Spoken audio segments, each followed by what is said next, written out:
I was 12 years old and I was in 6th grade, and my family and I lived in a really small town where everyone knew everyone. But our new neighbors had been building their house next to us for the past 4 years. And finally, when they were done with the house, this house was huge. I mean, probably because there were like 8 people moving into the house. There was the mom, the dad, 4 kids, and their grandparents. So like 8 people. But I was super excited because I was like, okay, this is awesome. I get to meet some new friends. But after 2 weeks of not seeing anybody playing in the backyard or anybody on the school bus, I started to think that their family was super fucking weird. And everyone in our neighborhood liked to gossip, and everyone was saying how they barely see the people who had just moved in. So my mom decided to take one for the team and make some brownies, take them over to the house, and I ended up going with her. So we go up to the house, we knock on the door, and one of the kids came and opened the door, but the dad ran over and grabbed him. He had a bunch of bruises all over his body. The dad came running over and ripped his son from the door and slammed the door in our faces, and all you could hear was him screaming at his son. So my mom and I went to walk away before the door opened, and he was like, sorry, my son knows better than to open the door to strangers. He took the brownies, and then I asked him if I could have a sleepover with one of his daughters, and he was super hesitant at first, but he said that I could only have a sleepover with her if it was at my house and not theirs, which my mom was completely fine with anyways, because she thought that it was a little bit weird that his son had bruises covering his whole body. So that night when she came over to sleep over my house, I asked her how her brother got all those bruises all over his body, and she said that he just fell down some stairs. But after that, we became best friends,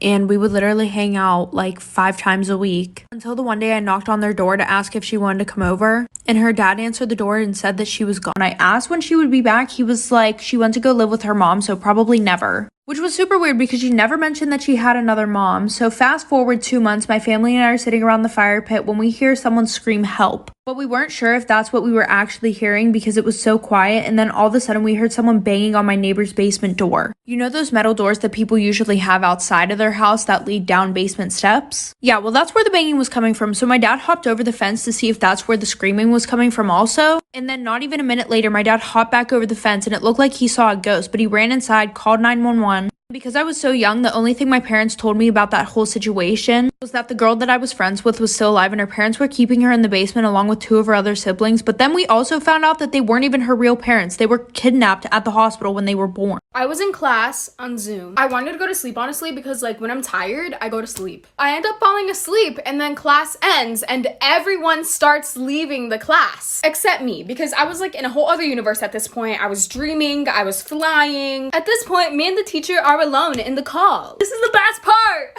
Then the teacher starts talking to me and he's like, Samantha, wake up.